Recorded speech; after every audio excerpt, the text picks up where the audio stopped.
Hello friends, welcome to Learning Sessions, and today in this video we are going to talk about the CAIIB exam. But let me tell you one thing, whenever you are searching for CAIIB English videos, you'll be finding a very less options with you. But here at Learning Sessions, we are going to provide you with the full course of ABM, BFM, ABFM, BRBL and all the elective subjects out there in English only language. So if you're seeking for the same, you can go and subscribe right now and press the bell notification icon so that you get updated whenever we upload the new videos.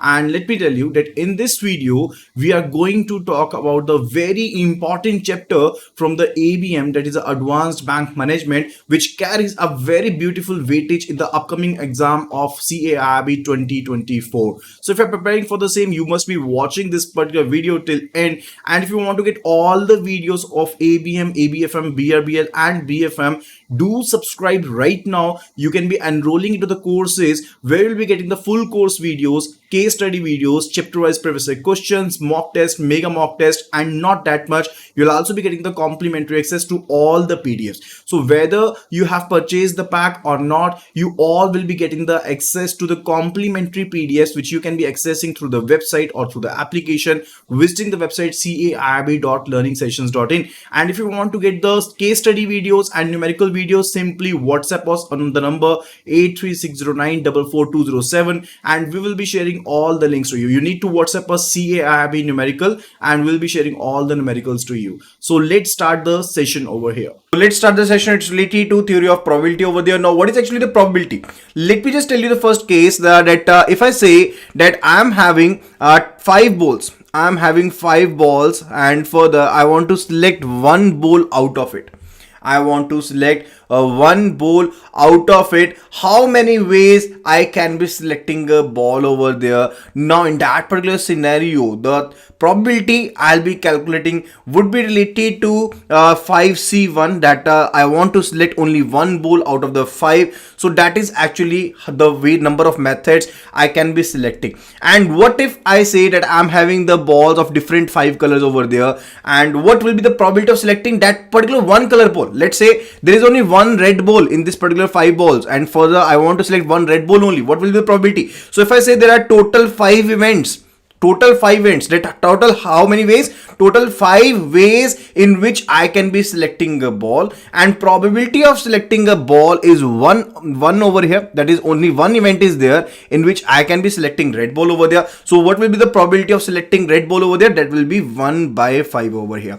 So that's actually related to it. We'll be learning each and every concept related to the same, and you can actually be get a proficient into it. Okay, so probability is actually related to what? It's related to possibility of happening of particular event over there. Okay, and further it's particularly related to, it's a numerical measure of a chance or possibility of occurrence over there, and value varies from 0 to 1. Okay, so the value of probability varies from 0 to 1 over there. And further, first of all, let's learn the concepts related to it. Then it is the concept of factorial. Whenever I say 5 factorial, what does it indicate? It indicate 5 into 4 into 3 into 2 into 1. That is actually the factorial. And factorial of 0 is equal to 1 over here. And otherwise, if I say 3 factorial, it will be equal to what? It will be equal to 3 into 2 into 1. So okay, so that's actually related to factorial over there. After that, it's a very important concept related to the permutations and combinations over there. So whenever we are talking about the permutation, it's particularly arrangement in which the order actually does matter. Okay, so if I'm having let's say 2 coins, I'm having 2 coins with me, and I tossed 2 coins. What can be the different outcomes? It can be head. So we are having the 2 sides, head and tail side. So we can be having 2 heads, or it will be the case that we are having 1 head, 1 tail, or it will be the case we are having 1 tail, 1 head, or it could be the case that we are having 2 tails over there. We are having the 2 tails over there. So whenever we are talking about the permutation, it is particularly the thing in which the priority order does matter. Order of priority does matter. Like first of all, we are having head over here, and we are having tail after that. And in this particular scenario, we are having tail over there, and after head after that. Now in this particular scenario, particularly, these are 2 different things. These are 2 different events over there. But other than that, if we look at from the concept of combination, it's a single combination.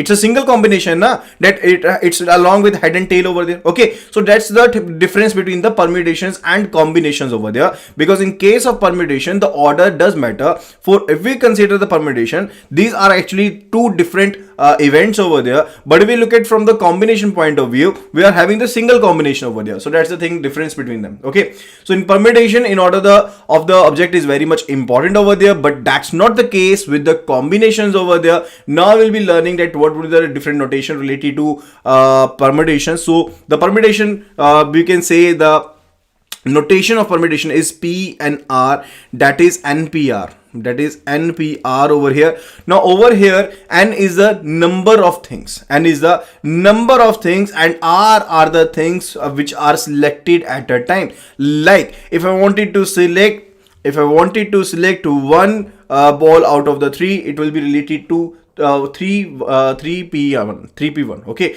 and the same way, if we basically concluding it through an example over here. Okay, so let's say we are having the 3 things with us, A, B and C over here, and what are the different 3 types over there, and we have to select the 2 different things from the 3. Let's say we are having the 3 types A, B and C. There are 3 different things over there, and we have to select the 2 things. Okay, so what are the different events that can be there? It could be that we selected AB, or we selected AC, or we selected BC, or we selected BA over here.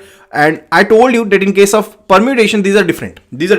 AB is separate from BA. Okay, because the priority of order does matter. Okay, and further, in particular case, it will be CA and further CB. Okay, so that's the case related to the 6 different events over there. And this is how actually we can simply be calculating. There can be 6 ways by notation 3p2, because we were to select 2 things out of the 3. So how many different permutations can be there? It will be 3p2. And now how to solve 3p2? It's particularly n factorial. If I say NPR, let me just tell you NPR. So we can simply say NPR is equivalent to what? It is equivalent to n factorial divided by n minus r factorial. N minus r factorial. So if we will be solving this one, so it will be what? It will be 3 factorial divided by 3 minus 2 factorial. That is 1 factorial over here. Okay. Now 3 factorial is equal to 3 into 2 into 1, and 1 factorial will be 1 equal itself. Okay. So into 3 into 6, that is 6. So we solve this over here. So it's actually make it quite easier for us. Now if you are having, let's say if I'm having 10 balls and I'm to select 8 balls, what different methods can be there? What different ways can be there? Permutations can be there. No, it will not be C, it will be P over here, because I am talking about permutations, not the combinations. Because in case of combination, the actual order never matters, but in case of permutation, the order does matter. So how we can solve this? We solving 10p2 10p8. So it will be the same way, 10 factorial divided by 10 minus 8 factorial. Okay, so it will be 10 factorial, 10 multiplied by 9 multiplied by 8 and so on. Okay, and further divided by 10 minus 8 means 2 factorial, 2 into 1. Okay, so that will be the case. So we have to multiply them up all so as to get that how many permutations can be there, that how many different permutations can be there. Okay, so this is actually how we can be solving it. After that, it's related to that in how many ways 2 balls can be selected from the 3 balls. Now if we are to look the combinations, that how many ways it can be selected. Now in that particular case, the order does never matter. So that is actually the combination. Okay, that's actually the combination, and the notation is related to what? If we have to select through 2 balls out of 3, it is 3C2, and further it's particularly related to NCR. Okay, if we say look at the formula for the combinations, it's particularly n factorial divided by r factorial multiplied by n minus r factorial. Okay, now in particular case of the permutation, there was no r factorial in the denominator, but it's now the case of the combination, then r factorial will be there. And how we can be solving it? It will be 3 factorial means 3 into 2 into 1, and for the r factorial, r is equal to 2, so 2 factorial, that is 2 into 1, and n minus r, that is equal to 3 minus 2, that is equal to 1 factorial multiplied by 1. Okay, so simply there will be 3 ways. There will be 3 ways the ball can be selected. 2 balls can be selected out of 3, because the order does never matter in case of the combinations over there. Okay, then after that, it's related to random experiment or trial over there, So that's actually the thing related to it. Now let's learn what is actually random experiment. Now when you're going to conduct an experiment and you're having very identical conditions and you know the possible outcomes over there, that's actually a random experiment, or we say it to be trial.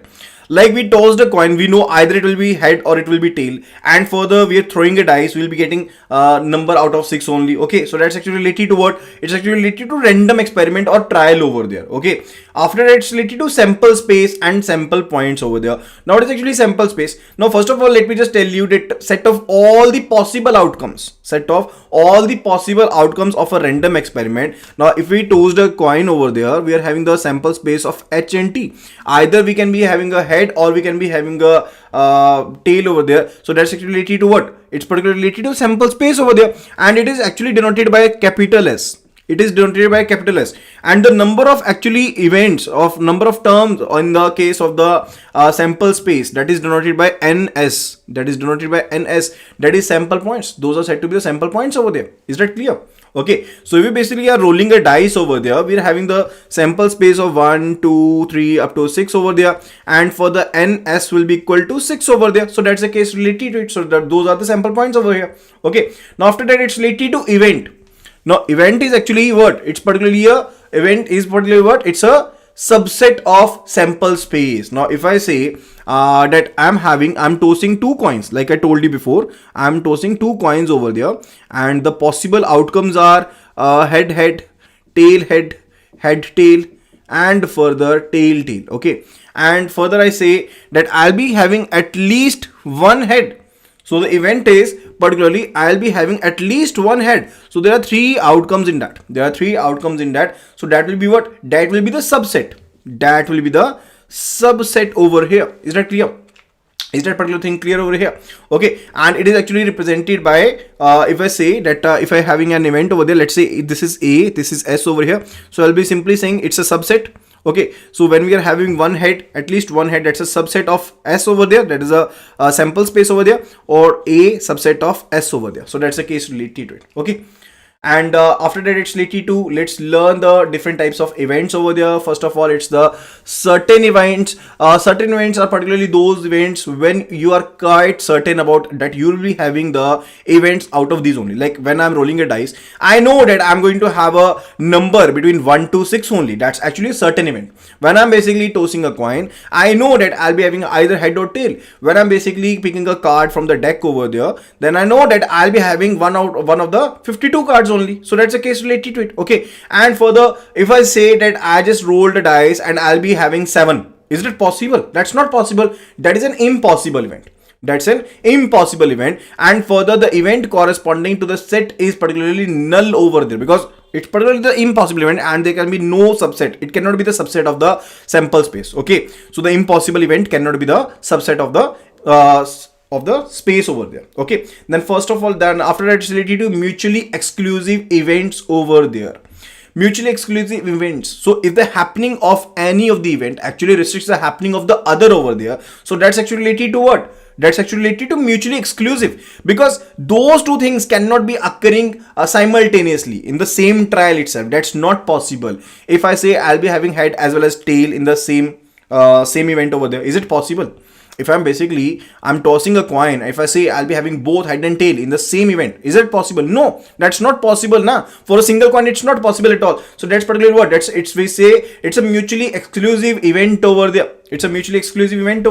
After that, it's related to equally likely event. Now, equally likely event when there is a equal chances to all the outcomes. Like if I'm basically throwing a dice, there are equal chances that it can come either 1, 2, 3, 4, 5 or 6 over there. So that's actually related to they are having equal chances. Okay, equally likely to occur over there. Okay, then after that it's related to exhaustive event. Now, what do you mean by exhaustive? When the different events over there are occurring, and further they have occurred in such a manner that they completely coincide with the sample space itself. That's actually related to what? That's an exhaustive event. Let's take the case that we tossed one coin over here, we tossed 2 coins over here, and further when we tossed 2 coins, we tossed it for different times. One time we got head and the other time we got tail. Okay, we chose one coin only, not two coins. We chose one coin only, and for one time we got head, and for the other time we get tail over there. And if we just looked at these combinedly, the space, where the events over here are actually coinciding with the sample space over there. Now sample space was simply h and t. Okay, because we chose the coin, and further there was sample space equal to h and t over there, and further now the total of events is actually coinciding with the sample space over there. Now the actual part is that if we look at these events combinedly, this is actually equal to the sample space over there. So that is it. What? That is the exhaustive event. Okay, after that it's related to the complementary event over there. If we just look at the mathematical terms of the same, so one time we basically roll the dices, and further we actually roll the devices. So sample space S will be equal to what? It is actually will be equal to 1, 2, 3, 4, 5 and 6. That's the sample space. Now we are having event A where we selected the odd numbers 1, 3, 5 over here, and it's a event B where we are having the even numbers, that is 2, 4, 6 over there. Now if we just look at the union of these two, A union B, this will be equal to what? This will be equal to sample space. Okay, so that is why we say that these two events combinedly are what? These are exhaustive events over there. Then further that it's related to the complementary event. Now A and B events will be said to be the complementary event if these are mutually exclusive as well as these are exhaustive over there. Like I gave you an example related to tossing a coin over there. In one event we were having head, and another event we were having the tail. Now those were actually mutually exclusive, because occurrence of one actually leads to the other will not occur, because those cannot occur simultaneously. Okay, those are mutually exclusive over there. Okay, and also those are exhaustive because they are coinciding with the sample space over there. Okay, so such events are said to be what? Those are said to be the complementary events over there. I hope that you must have understood the concepts related to it so far. Okay, now we'll be solving some questions based upon that.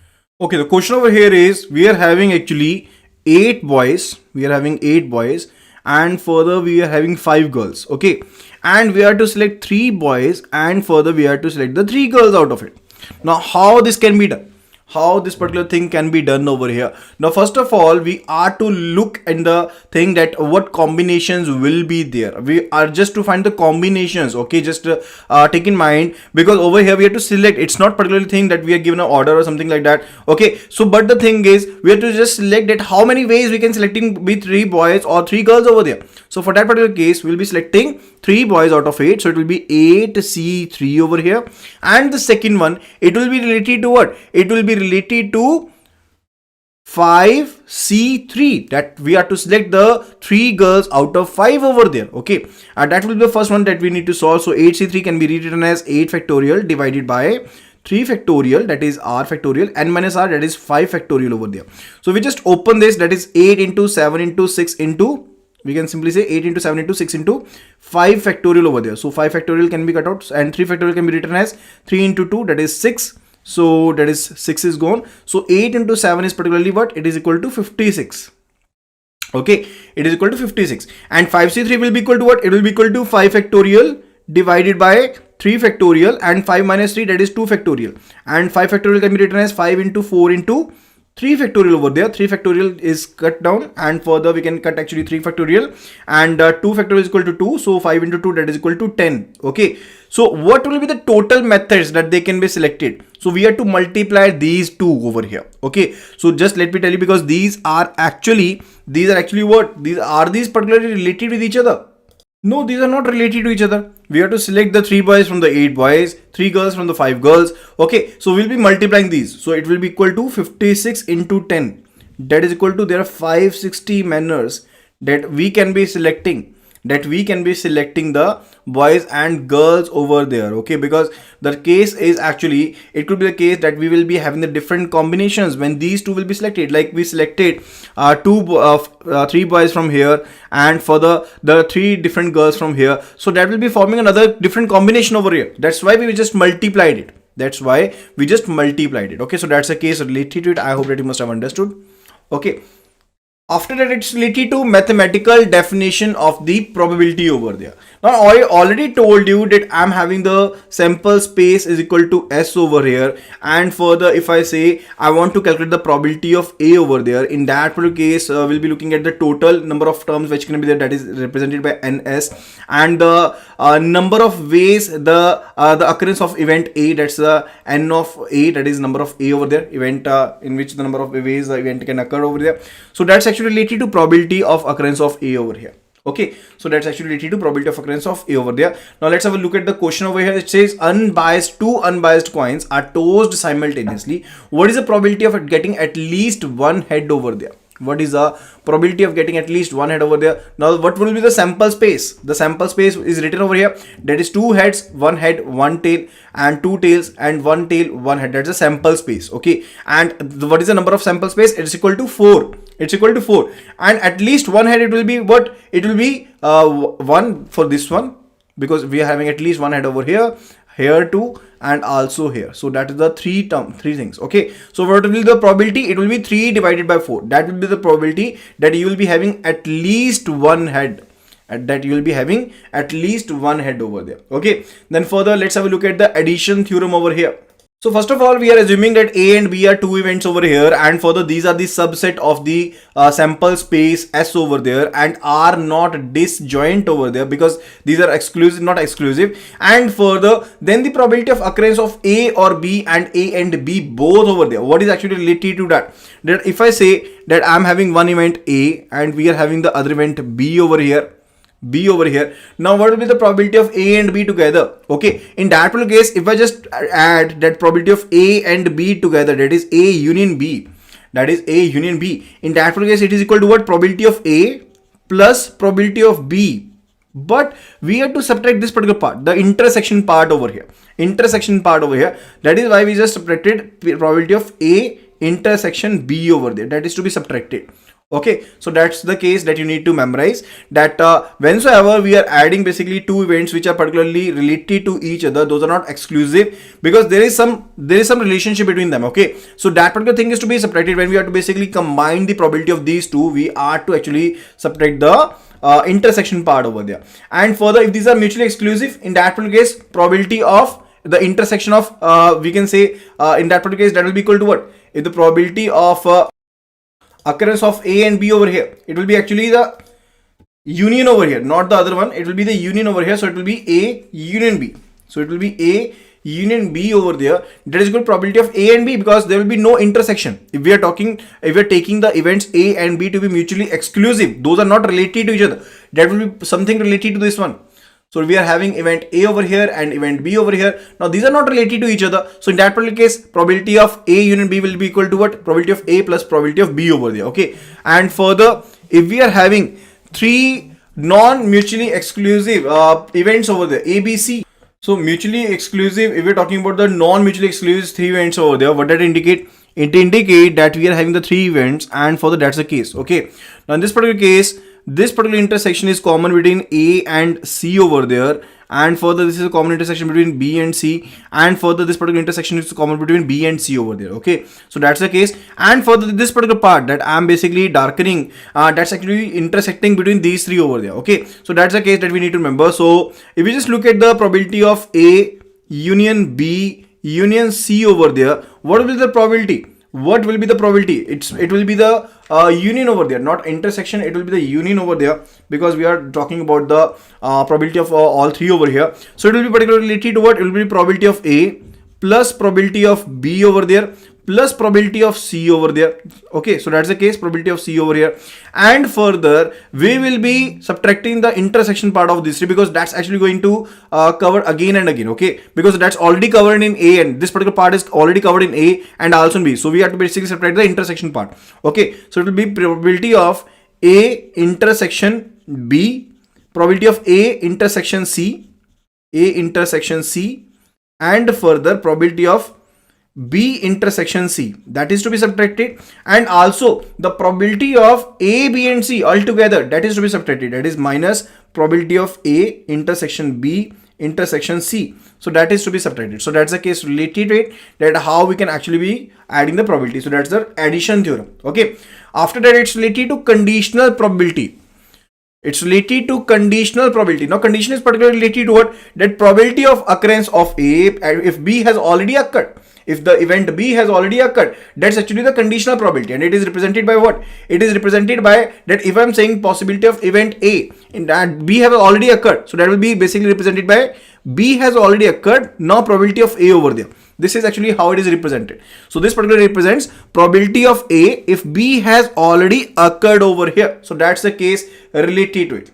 So that's the case related to it. Now, if the events of A and B are that have occurred, and A does not depend upon the occurrence of event B, that if these A and B events are independent. Now, the first case we basically read about the notation, that how we can write that probability of occurrence of A, that B have already occurred over there. But the second case over here, it is related to what? That if the events A and B are such that the occurrence of A does not depend upon the occurrence of event B over there. Occurrence of A does not even basically depend upon the occurrence of B over there, that A and B are independent event. Okay, now that particularly will be equal to what? In that particular case, the probability of B upon A will be equal to probability of A over here. So that's the case related to it. Is that clear? Is that clear? So this thing will be true only and only if A and B are independent event, and the occurrence of event A, occurrence of event B is not going to basically affect the occurrence of event A over there. So that's the case related to it. After that, it's related to the multiplication theorem. It's related to multiplication theorem over there. Now, let's say we are having the two events, A and B events over here, and further these are actually associated with the sample space. These are associated with the same sample space over here with an experiment over there. And then the probability of simultaneous occurrence of A and B, that is actually related to multiplication of these two. That is actually related to multiplication of these two over here. Okay, so that's the case related to it. So we can say that the probability of occurrence of these two events, which are actually from the same sample space over there, in that particular case, then the probability of simultaneous occurrence means we are talking about the probability of A intersection B over here.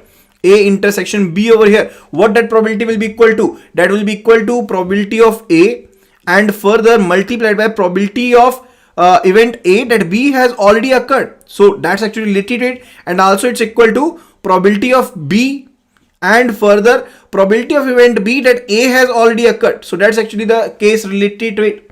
That's actually the case related to it, and that's actually what that's the multiplication theorem. That's related to the multiplication theorem over here. Okay.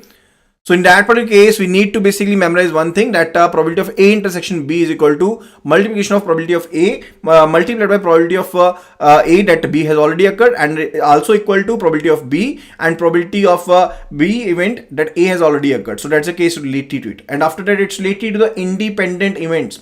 Now I told you that probability of independency, what is actually related to it? Independent events, that occurrence of the other event is not affecting the same. Now in that particular case, if we look at the same probability of occurrence of A that B has already occurred, that is equal to what? That is actually equal to, I told you that A and B, if A and B are independent events, in that case probability of occurrence of event A that B has already occurred is actually equal to what? It is equal to probability of A, isn't it? Okay, so that's the part related to it now, is particularly related to probability of occurrence of A over here. So that's the case related to it. So when we are talking about that there are two independent events over there, in that particular case the intersection between will be equal to what? That the simultaneous occurrence will be there. That the simultaneous occurrence will be there. That will be particularly related to what? That will be equal to probability of A intersection B is equal to probability of A multiplied by probability of B over there. So that's the case. Is that clear? Is that particular part clear over here? Okay. After that, it's related to random variable. It's related to the random variable over here. Now, random variable is actually related to what? It's particularly a variable which is associated a real number with the each element in the sample space. Okay. So, if we are having a sample space over here, that is S, and with each event, a number is associated, a real number is associated. That's actually what? That's actually a random variable. Okay, and further it could be the discrete random variable, or it could be the continuous random variable over there. Now when we are talking about the discrete random variable, in that particular case that will be a finite number, that will be a finite number, a countable finite number over there, that particularly related to what, that if we say that age in years or number of arrivals in clinic or something like that, so that's particularly what, that will be related to the discrete random variable where the values are distinctive, and further those would be the particular values over there which are finite over there, or it will be the case of the countable infinite numbers also, or possibilities over there. So that's actually related to the discrete random variable. And when we're talking about the continuous random variable, like we just read about the classes over there, class intervals over there, so we're talking about the percentage or something like that, okay, or we're talking about the weight over there, so that's particularly related to the continuous random variable. Okay, so in case of the continuous random variable, it can particularly taking what, it can be particularly taking infinite number of possibilities over there. There are infinite number of possibilities. Okay, so that's a continuous random variable. Okay, now let's have a look at the probability distribution of the random variable. Now I just simply gave you an idea related to the sample variable over there, the random variable over there. Random variable was particularly related to that whatsoever the different events where you're having the sample space over there, and we're going to actually associate a real value to that particular event over there. And further, probability distribution will be doing what? It is actually a statistical function over there that will be describing the possible values of the random variable. So let's say the random variable is x over here, and the probability distribution particularly related to whatsoever the possible values of these random variable over there, and for the corresponding probabilities that the x can be taking a value in this particular range over there. That's actually what, that's a probability distribution over there. Possibility value of the occurrence of x over there, possibility of the values of x over there, and further the probabilities associated that in what range it can be there. That's particularly related to the probability distribution over there. Okay, and this particular range is bounded between the minimum and possible values. Let's take the case that we are having the range from 0 to 50 over here. Okay, so the value of this particular probability value of this particular x can be varying in this particular range, that is from 0 to 50 over there. Now let's understand this by way of example. So let's take the case that number of customers that who have arrived in the bank over there. So at a particular period of time, it's actually a discrete random variable over there, and the values of a random variable along with the corresponding probabilities of the discrete probability function, it is said to be what? It is said to be the probability mass function over there. Let me just tell you that number of customers who are visiting, that's a discrete random variable. That's a discrete random variable. Let's say 20 customers visited, 30 customers visited, 40 customers visited. Okay, so that's a case related to it. But related probability associated with this discrete variable over there, that's actually presenting what? That's actually presenting the probability mass function. That's the probability mass function over there. Okay, so let's say that fx over here, is a probability mass function of discrete random variable x over there.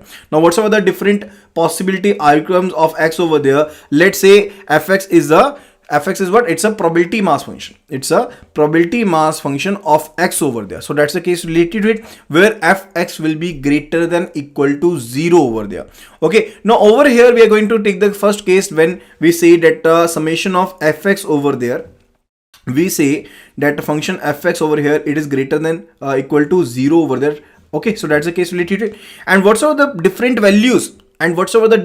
values of this function as a probability mass function of x over there, if we just look at the sum of this, the sum of all the probabilities will be equal to 1. The sum of all the probabilities will be equal to 1. I already told you that the probability can be ranging from 0 to 1. Okay, probability can be ranging from 0 to 1. And if we just look at all the event spaces over there, in that particular case, the total of the probability will be equal to what? It will be equal to 1 over there. Let me just elaborate this for you. Let's take the case that this particular variable, discrete variable over here, can take the different values. Okay, like 1, 2, 3 and so on over here. And further, the probabilities associated with the occurrence of these particular values over here, let's say it's 0.1, it's 0.2 and so on. Okay, so we are basically taking function x as a function of the values of the probabilities associated with the discrete values over there. That is a probability mass function. That is a PMF over here. And further, I'm saying that if we will be adding up all these over here, the total will be equal to 1. The total will be equal to 1. That is actually what I wrote over here. So simply I'm saying that function x is having a value which is actually greater than or equal to 0. And further, sum of all the values of a function of x is equal to what? It is equal to 1 over here. So that's actually related to it. Okay, so that's the thing related to it. That's a probability mass function thing related. Okay. Now the second one, it's related to probability density function. So one thing we learned about the probability mass function over here, and the other one, it's related to PDF, that is a probability density function over here. Now let's take the example that you are having the stocks S1 over here, and for the variability that expected returns on this particular stock is basically continuously changing. It's a continuous random variable over there. Okay, and further, the range of the values of the random variable over here is actually the probability that we are having a continuous range over there. We are having a infinite range over here, from where we can actually be saying that we can be having a expected return in this particular infinite range over here in a continuous manner over there. And when we are taking the function for the same, and when we are taking the function of the same, that the value can be taken in that particular manner in a long term, because in case of the previous PMF we were having the discrete values, but in this case we are having the continuous values over there. Okay, so over here function x is particularly related to what? It's related to, we are having the values, but those are going to the continuous values over there, and that is what? That is a PDF, that is a probability density function over there. That is a probability density function over there. Okay, so fx over here is representing the PDF over here, and further the x over here, it is particularly related to different values of x over there, which is actually continuous random variable over here. Okay, and also the fx over here is actually greater than equal to 0 over there. It's actually greater than equal to 0 over there, and dx over here is representing the area. So x dx combinedly over here is representing the area that is bounded by the expected return probability values over there.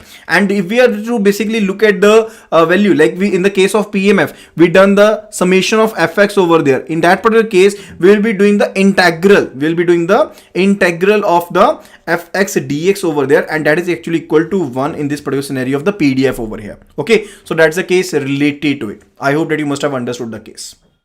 So what we can infer for the probability distribution of the random variable? We can simply infer one thing. First of all, it's related to that the function value of x is actually vary from 0 to 1 over here. Maximum it can be equal to 1, and the lesser one it can be equal to 0 over here. And further, the value of f minus infinity, if we are having the continuous scale, f minus infinity is equal to 0. And further, if the value of plus infinity over there, like we did in the case I told you related to PDF, where I told you that the integral of fx dx is equal to 1. Okay, now in this particular scenario, f plus infinity is equal to 1 over there, so that's a case related to it. And fx is non-decreasing function, and that is continuous also. Okay, so that's the case related to the properties of the probability distribution of a random variable over here. I hope that you must have understood the cases related to it.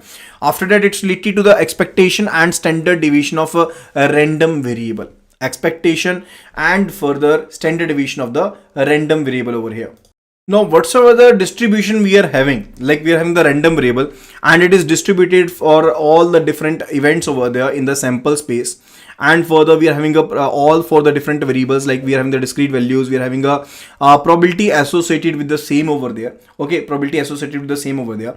And when we look at the mean or average value, expected value is particularly related to what? It's the mean or average value of the distribution. So whatsoever the distribution is there, mean and average value of the same is particularly the expectation, and it is represented by E of x. Okay, where we can simply be saying that it's particularly expectation is function of average, and further it's related to x fx over there. This is a function related summation of x fx over there, where fx is a probability mass function. I already told you related to probability mass function. In case of discrete values, we are having the probability mass function over there. So we are having the fx over there. Okay, summation of x fx is particularly related to what? It's particularly the expectation over there. That is the average or mean of the distribution over there. We are going to basically get the expected value. Now, whensoever we are just looking for the expected value of the random variable, that can actually be the expected to occur per repetition over there. Now, whensoever the repetition of the events is there, and we say that this particular is expected, this particular value is expected. Okay, so that is the expectation, and particularly it is the average or mean of the distribution over there. And further, when we talk about the variance of the random variable, when we just look at the variance of a random variable, it particularly expresses the scatteredness of the random variable. Like we are having the data over there, and we are having the mean value over there, and how far these values are being scattered over there. That's actually the variance. Okay, so we are having the random variable which is actually scattered over here over for the different values for the particular events over there. Now in that particular case, the scatteredness is actually what? It's a variance over there. So that's actually the Vx we are talking about, and that will be equal to what? That will be equal to expected x square expected value, and for the minus expected variable square over there. So that's actually related to the variance variable x over here. I hope that you must have understood the case. Okay, so that's the value actually related to it. I hope that you must have understood. And after that, it's related to the variance of discrete random variable. I have already told you, discrete random variable, it's related to the variance of the discrete random variable. So I told you that we are having two type of a random variable. One, it is a discrete random variable, and the other one, it is a continuous random variable over there. And further, I told you one thing, that for the random variable, for the discrete random variable, when we just learned about the things previously over there, I simply told you over here that what was the case? We are having the PMF, that is a function of x was related to PMF, that is a probability mass function over there. And I told you that fx, summation of fx is equal to 1 over there, and that was the case related to it. And when we talk about the variance, so formula is already written over here, that is a ex square minus ex square, and then it's related to that we are going to put the values over there, that this particular ex square, and further we are going to multiply the x with the same, because I told you expected function is summation of x fx over there. So we simply did the same over there, x fx, and for the ex square value over there, that's the case related to it. So what will be the exact formula that you will be using in the questions over there? So that will be actually be equal to what? These are the two things that we need to use. First of all, it's related to first of all, the formula that will be using the questions, that is v of x, and further that's equal to summation of x minus e x, and further square, and further fx. Okay, so this is the thing which we will be using, and this one will be the formula that we will be using. So these will be the two things that we will be using with us. Okay, and in question there will be no questions asked for the continuous variable. If the question such will be asked, that will be for the discrete variable only. Okay, so that's the case related to it. And simply standard deviation is equal to what? It's a under root of the variance. It's a under root of the variance over there. So that's the case related to it. Now let's actually have a look at the properties of the expectation and the variance over there. Properties of the expectation and the variance over there. So over here, the expected function of ax plus b, that's equal to a, that the constant will come out, and expected of expectation of x plus b over there. And further, if we're talking about the variance, in that particular case, it will be a square, and further variance of x, that will be related to it. Okay, this is how we will be calculating. Now let's try to solve one question based upon the same, that so that you'll be having much more clarity related to the same. Let's have a look at it, and after that we will be pursuing with the binomial distribution. Okay, so over here we are having the question with us, and we are provided with the random variable discrete values. Let's say the values are 1, 2 and 3 over here, and we are having the function of the function of x, that is PMF, that is a probability mass function, probability associated with the discrete variable over there. That's, let's say it is 0.3, 0.2 and 0.5 over here. Okay, this is actually the probability distribution for these the values of the discrete variable. Okay, so that's the case related to it. And further, we are to calculate the expectation. We are to calculate the expectation. Now expectation is what? Expectation is equal to, it is actually summation of x fx. It is a summation of x fx. Now what is x fx? It is 0.3 over here. If we just look at the f x over there and x fx, that's actually 0.3, and 0.2 into 2, that is 0.4 over here, and that will be equal to 1.5. That will be equal to 1.5. So we will be adding them up all. So that is equal to 1.9 and 2.2. That is 2.2 over here. So that's the case related to it, that we are having the value of x fx equal to 2.2 over there. Now if we have to calculate the variance of x over there, so first of all we calculated the expected value of x over there. That was quite simple using this particular formula, and now we have to calculate the variance of x. Okay, now I told you the formula related to it. What it was actually? It was related to the two formula that we were to use. First of all, it was related to the x square expected value minus ex whole square over there. So that was the thing related to it. And also we can rewrite it as per what? We can actually be saying na expected value. We can actually write the expected value over here. Now that will be equal to what? That will be equal to x square fx. Okay. So that was the formula. Expected value of x is equal to what? Summation of x fx. Right? Summation of x fx. That was the formula related to it. And further we'll be just rewriting the thing now. So the ex square will be equal to what? It will be equal to summation of x square and fx over here minus the value we have already calculated, that is 2.2. So 2.2 square. So 2.2 square over here. So that's the case related to it. So we have to calculate the x square, that is 1 into 0.3, that is equal to I'm just writing the values over here. That is, I'm writing the values related to x square fx over here. I'm writing the values related to x square fx over here. So that's particularly related to 1 square multiplied by 0.3, that is 0.3. And for the 2 square, that is 4 multiplied by 0.2, that is 0.8. And 3 square, that is 9, and multiplied by 0.5, that is 4.5. If I'll be adding them up all, that will be equal to 0.56. That will be equal to 0.56. So it will be 0.56 minus 0.56. It would be 0.56 or something else? So it was actually 4.5, not 0.56. It is 5.6. It's actually 4.5 plus 0.8, that is 0.53, 5.3, and 5.6 it will be.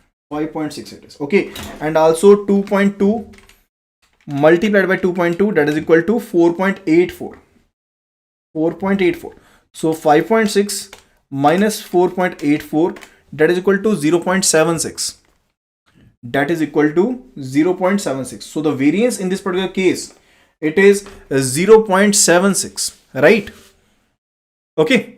And further that was actually related to calculation of the variance as well as related to the expectation over there. And if we are to calculate the standard deviation, what it would be? It will be, standard deviation would be equal to 0.76 under root. That will be it. Okay. So that's how you can be solving the things, right? I hope that you must have understood the concept related to it. Now So I hope that you must have enjoyed the session and you must have learned the very important concepts from this video. And if you found this video helpful and you learned something from this video, do give this video a thumbs up and do share it with your friends and colleagues who are preparing for CAIIB. Let me remind you again, you can be getting the access to the free PDFs of all the 9 papers of the CAIIB. You just need to sign up on our website caiib.learningsessions.in. You can also be finding the link of the same in the description box below. So do enroll there and do sign up over there, access the free PDFs. You can also be enrolling into the CAIIB combo packs, which are available at a very reasonable price. So that would be related to this video. Thank you so much and see you again tomorrow at the same time in the next video related to the ABM.